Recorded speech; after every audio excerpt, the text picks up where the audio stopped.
Hello and welcome to another Driven Catalyst live stream. I'm Riley, and today we are going to work on a pitch together. So this is kind of nothing new for y'all because I've talked so much about my app idea. This is an app idea from a while ago. If you have been here for the journey of the kind of live stream format reconfiguration, I feel like this happened prior to me getting everything organized and us having better thought out themes for every live stream. But I came up with an app idea a while ago, and now it's summertime, and summertime means interns.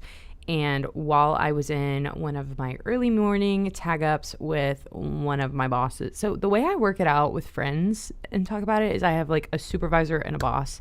They're both my bosses, but like, and then we have fake names that I came up with a long time ago on live stream. I don't know how practical those are.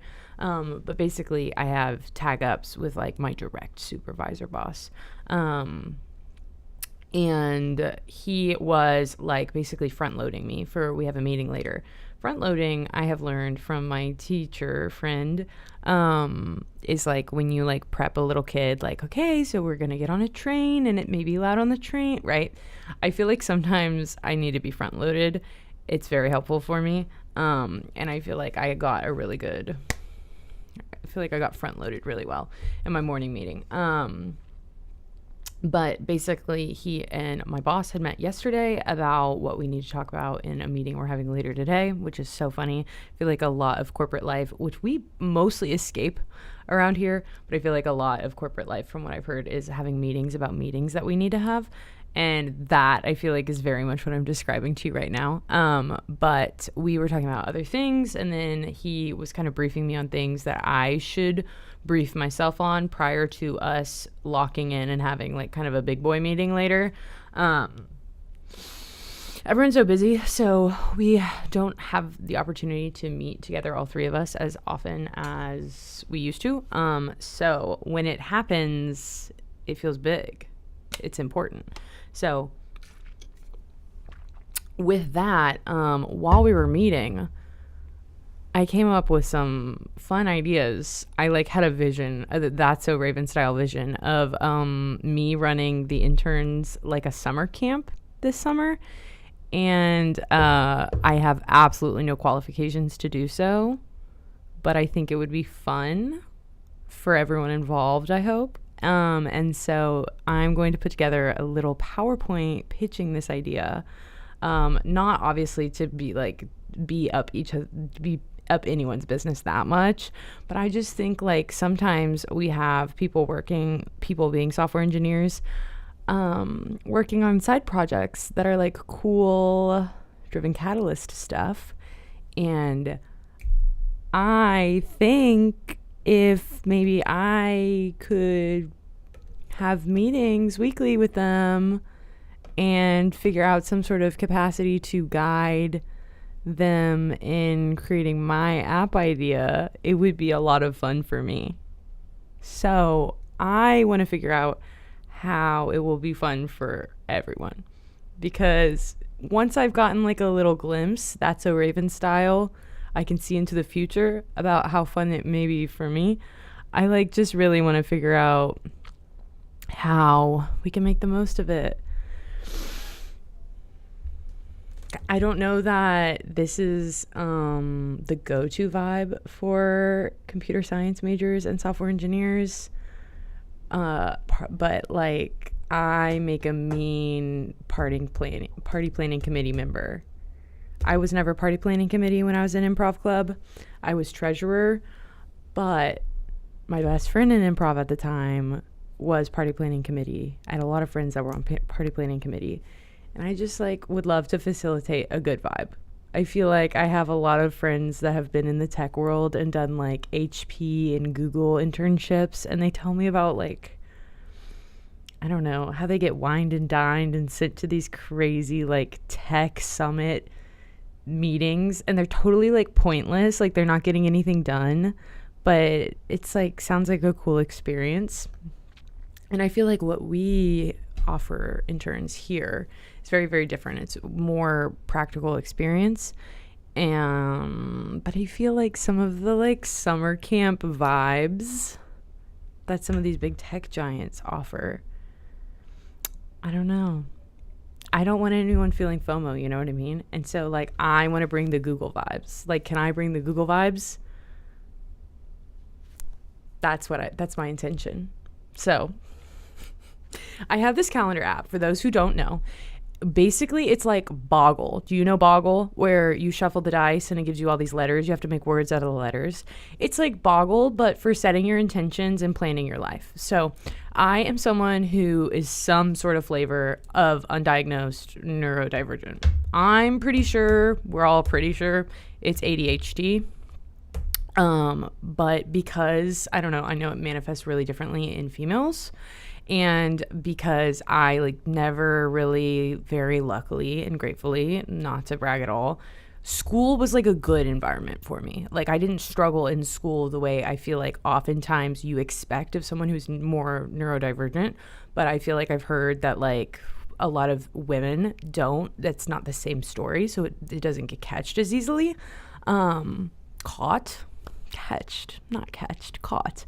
And I feel like when I really started to watch everything fall apart and get really bad was when like I had a less structural work environment. So when I like am working on making the most of and kind of life hacking my symptoms, a lot of it is creating structure for myself as I have evolved out of the very structured academic environment into work where I have a lot of freedom, and I've given like a lot of reins to make the most of what I can make the most of.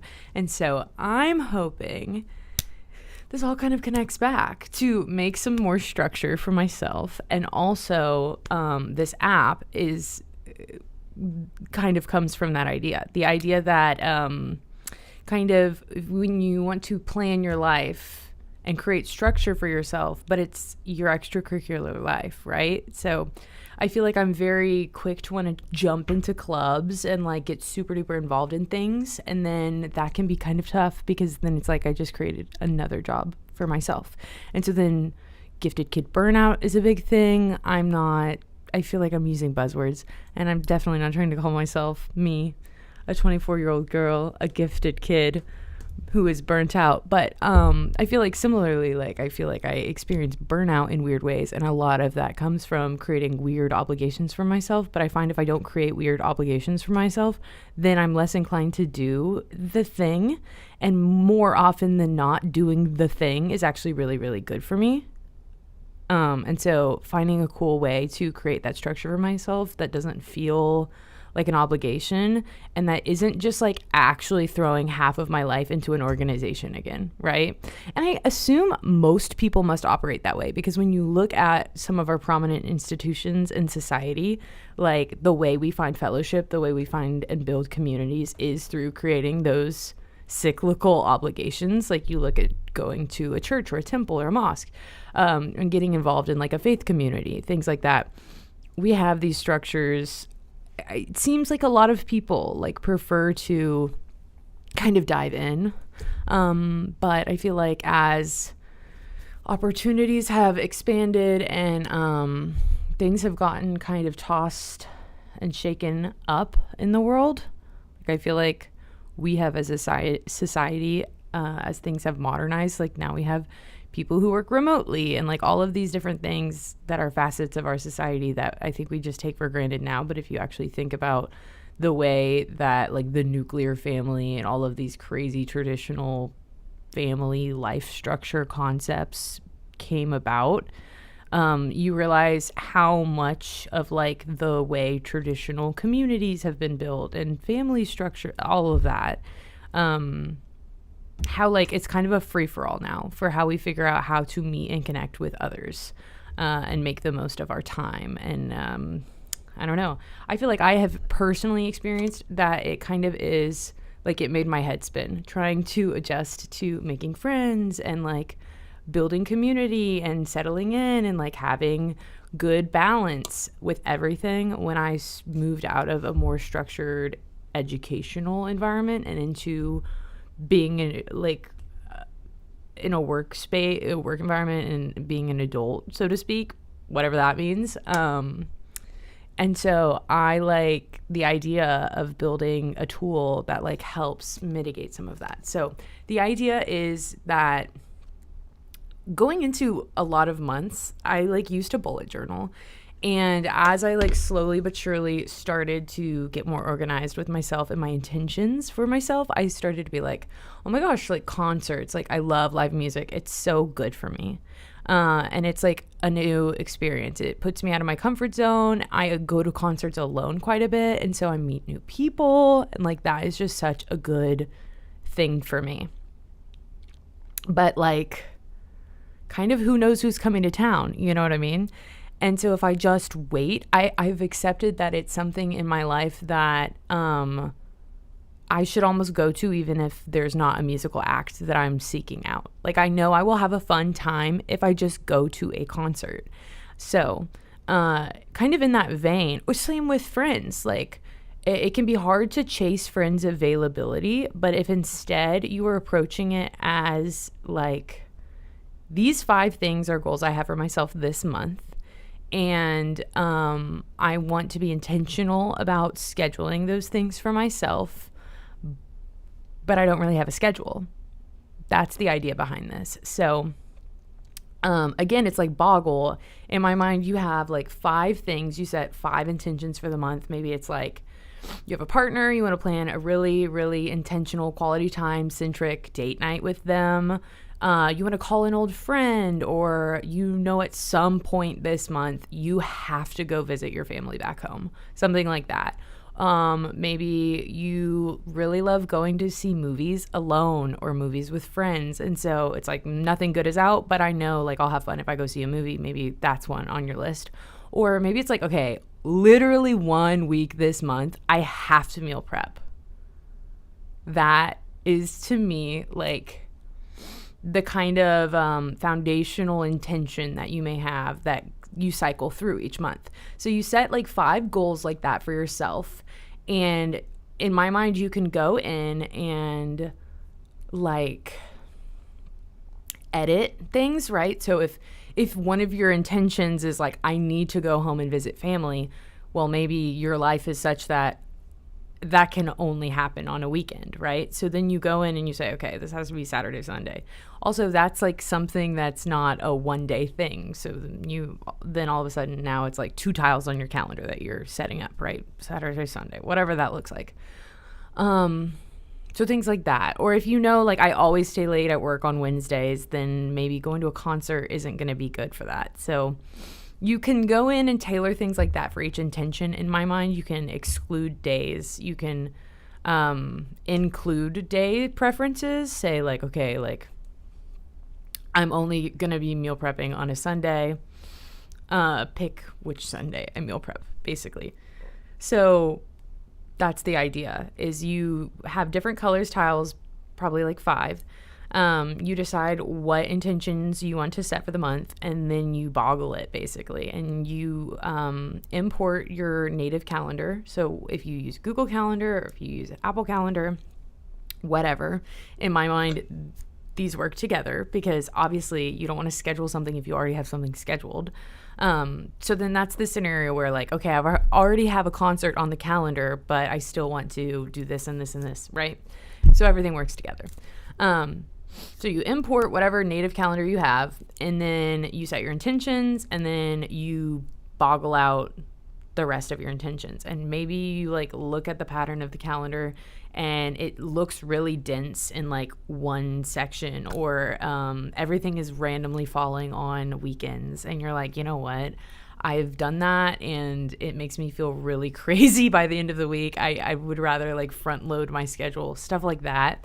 In my mind, you keep shuffling if you want to. And once you have like a big picture that you are pretty satisfied with, then you just kind of lock in those intentions. And then obviously, like, nobody here's a cop. Like, you can go ahead and not do those things. But I think like if I had this tool that was telling me like, hey, remember, you were like gonna FaceTime this friend on this night, so do it. Then like I'd be more inclined to do it. It's like creating sort of this little structure for yourself that you can bend or break, but it's really just helping you facilitate this goal setting. So that is the idea behind the app. In my mind, it sounds simple to me. I don't know how to code.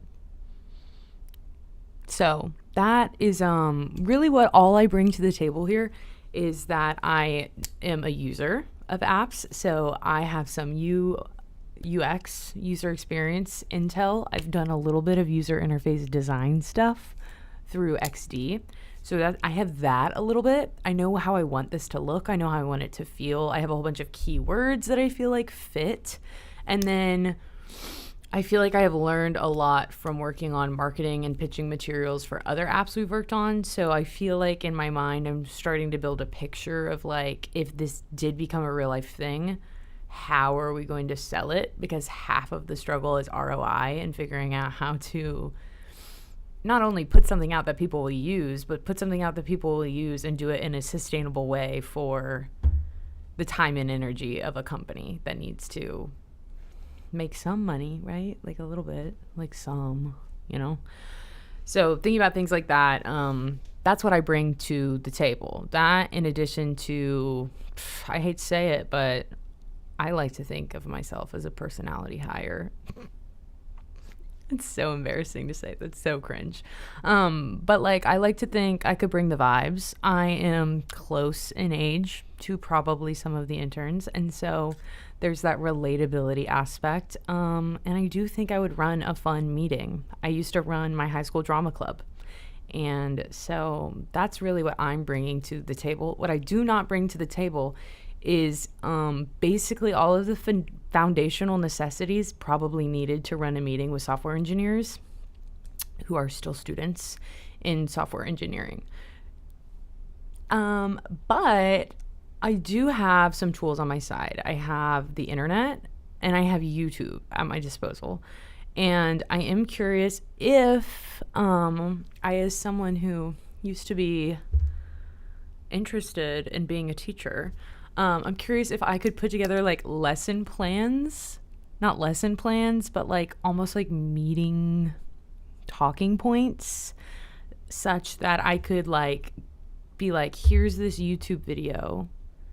It will teach you how to start building an app in Spark. I don't know anything about that, but I trust that y'all have the foundational knowledge to make something of that. And then we'll meet back and we'll talk about and work together as a team to figure out, okay, well, you learn this and you learn this and you learn this. Do y'all know what to make of? Can you all put that together? And then I can kind of be, I don't know. I kind of want to be in the room for the vibes. / the moderator. Because, it's hard. I think, I don't know. I'm not trying to infantilize anyone or anything. But it can be like, I feel like hard to be in a new environment and share ideas and like problem solve together. And that's my favorite thing ever. I love teamwork. I love problem solving. I think everyone's ideas and contributions are so important. And I love the idea of warming up a room in that way and of like making everyone feel comfortable and like their ideas are valuable. And doing it in a not cringe way. Like, I'm not trying to be like, haha, I'm relatable, right, Gen Z? Like, you know what I mean? I just want to be like, hey, we will be chill and work on something together. That will be fun. And I am the person who did come up with the app idea if we all decide that it's a good idea. So then I could help mold and shape in that way. So this is the idea that I do hope to pitch. And I guess I hope to make slides. I thought I was going to make the slides on this live stream, but I am finding that maybe it was helpful just for me to verbally process on this live stream. Sometimes I do feel a little bit like I'm going over my boss's head to the court of public opinion. The two live stream viewers who watch this, my mom and whoever just so happened to come across the thumbnail on the main page for the day. But like, I just want to be clear. I will totally understand if this is totally impractical. Take a drink every time I say totally. I just think it would be fun How many times have I said that too on this live stream? But I do want to figure out if it would work out and if it would be helpful or practical or useful for me to be involved with a group project for the interns, because I think it would be really fun to be involved in something that takes problem solving and teamwork and collaboration. Also, like, I'll learn how to code. What if I learn how to code with them? Just a little bit in the background, kind of. Like, do I even have the foundational knowledge to watch a YouTube video and figure it out? That's what I'm so curious about, if I could even wrap my head around that. Because I know anyone can learn. I know anyone can do it. I know anyone can do anything. Did you see The Force Awakens, The Last Jedi or whatever, Rise of Sky? I know, we can all grab the broom with our force. I know. Thank you, Disney. But, like, realistically, was I, you know what I mean? There are foundations to, like, coding languages and ways of thinking about things. Like, I don't even know if you could ask me, like, what the first step is. Like, presumably y'all open up a portal and start typing into the portal, and then that portal connects to something else and makes something else do something, right? Like, that's what coding is. Beats me. Hats off to y'all. I'm impressed. But yeah. And I'm really trying my best not to have too much naivety or hubris. I know those are sort of conflictory ideals, but or concepts, whatever, the facets, character flaws. I'm trying not to have too much of either of those things in pitching this. I know I'm not a tremendous addition to this thing, but like, in the same way that there's that video of Debbie Ryan being like, I walked into the owner of Disney's office and said, I want to make history. I literally was in the morning meeting and I was like so amused with myself, and so I did disclaim. I was like, I'm about to say something that in my defense is informed largely by a lot of dinners I've had with my mom, where she's like, just do it, go for it, tell them. So I was like, I said, give me a room full of interns, I'll run meetings, we'll build my app.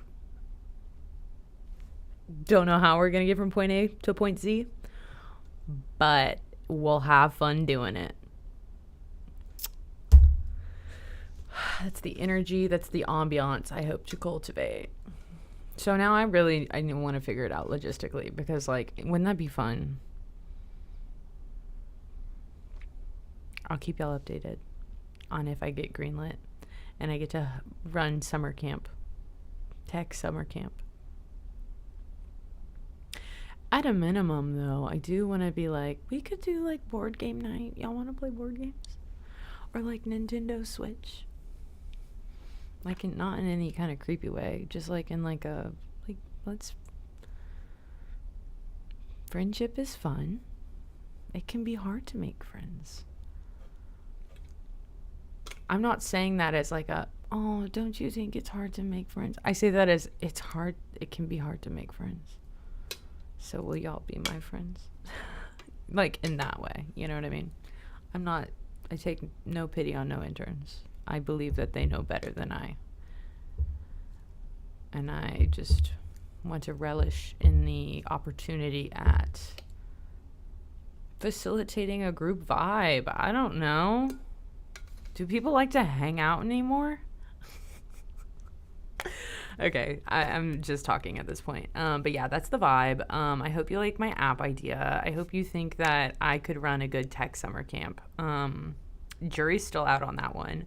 And frankly, I don't know how much confidence I have in myself, but that is how I was taught graphic design in high school. My graphic design teacher would send us links in Word documents, or like Word documents that had our project assignment on it, and then like the YouTube video that would teach us how to use Adobe Illustrator. That was like how I got my foundational graphic design knowledge for the most part.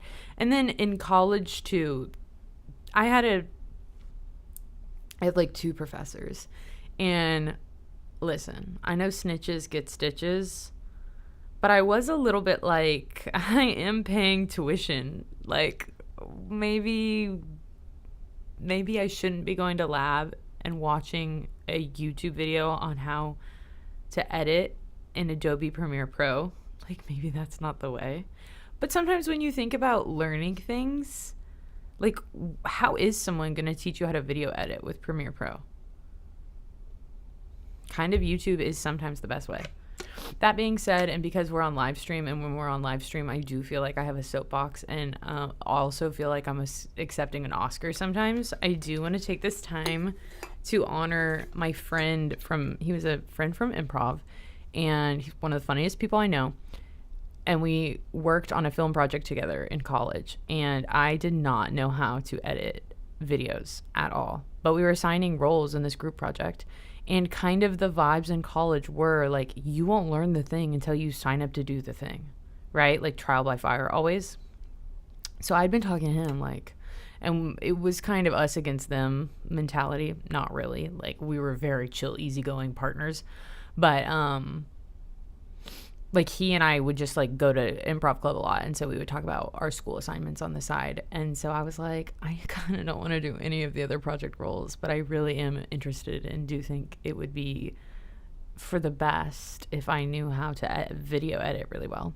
And so he was like, boom, okay, like yeah, if you sign up for editor, I'll hype you up, like I'll make sure that we can like get you that role. I think he was like writer for that project. Really good, talented comedy writer. But so yeah, so he like helped me get to be the video editor for that project. And then he came over to my apartment like 2 or 3 times while I was editing the project, which is crazy because like he basically helped me do my part of the school project. But he sat with me and like gave me helpful little tips to video edit, and I actually think about that probably once a week at work. I think about how grateful I am that he took the time to help me learn how to video edit, because I like do it for work now, and like my foundational knowledge on how to video edit is because he took the time and was patient and helped me get that role in our class project, which sounds silly and funny, but I don't know. I think people that take time with you like that and friends that help you out like that really do make a difference. And so just every day at work, I like really have my little moment where I honor him in my heart, because he was such a good, fun, helpful friend, sweetheart. I keep tabs on his life still. Very fun. But yeah, so that's to say, I can't be anyone's that. I won't be able to help them learn how to code in that capacity. I am actually I'm the adjunct professor leading lab by sending out YouTube links. I'm the reason that you then have to go hunt down your good friend from improv club who will actually teach you how to do the thing. But I do think that there is a balance between those two. I do think that the YouTube videos can be helpful. And so if in this, that's really what I'm pitching in this meeting, is if they think that that's possible at all, and I can just be kind of, like I said, the person sort of in the room helping us all put the ideas in one place, talk through it, bring things together, maybe project manage loosely, like kind of listen to what they're saying and be the person who like makes the meeting minutes and makes the tickets or whatever, or is just the person who already works at the company and like helps take the pieces of their expertise and click them all into place, if that's even the right fit for this vibe. I want to be that person because I think it would be fun for me and hopefully for them. I'll make it worth everyone's while, and like I'll be a good vibe. I've been talking too long on the internet aimlessly, and so now I should log off. And I am going to actually work on slides just because I haven't even gotten to pitch this app idea to my boss yet. So that's part of this too, is just actually the foundation of this is, do you even like this idea? Is this idea even worthwhile? I think it is, but I'm not in charge. So, but we'll see. I do feel like my ideas are valued though. Just so we're clear. I don't know. When I speak on here, I do want to I feel the need to like I said, I'm like not going over anyone's head. This is just like my like actual little work video diary at this point, I guess. And I hope that it's a fun, entertaining moment on the internet for all of you too. I do like streamers can keep you company. So if I am the streamer keeping you company in this moment, I'm actually so grateful that you have spent your time on me. I watch streamers and they have kept me company in a way that has like actually kept me from going insane. So I don't, I feel very honored if that's the position that I am in right now for you, keeping you from going insane. Or us, really, it's an accountability thing. We're keeping each other from going insane. All right. With that, enjoy the rest of your Thursdays. Oh my gosh, I cannot believe tomorrow's New Music Friday already. I have a Joseph album I need to listen to. I have actually quite a bit of homework in terms of new music to listen to. What we're actually going to get to and debrief tomorrow, I'm not sure yet. But it will be fun. That's always the promise for New Music Fridays. And if you are one of the viewers that has commented or liked and interacted in any way with, let me enunciate, our previous New Music Friday live streams, just know I appreciate it so much. When I comment back with you, it is me. And I'm just actually so out of this world thrilled that y'all are watching the live streams and enjoying them. And so many people have left really sweet comments. I think the ones that have gotten the most engagement have been the Julian Baker Torres live stream, and then the original live stream where I listened to Child Star, Grace Vanderwall. That's right. So also, like, we haven't had engagement on that live stream, but if you're watching this now and you haven't yet watched last Friday's New Music Friday, where I listened to Cruel Joke from Ken Pomeroy, is that right? I have been, like, in my real life recommending that album around, and one of my best friends listened to it, and he really loved it. So if you don't take it from me, take it from him. My recommendations are pretty strong, and I think you should go and listen to that album. If you are looking for a beautiful singer-songwriter country album, Cruel Joke, Ken Pomeroy. All right, tune in tomorrow, New Music Friday. I don't know what we're going to be listening to yet, but it will be great, and we will have fun. Once again, it's Thursday. Have a great rest of your Thursday. I will see you later.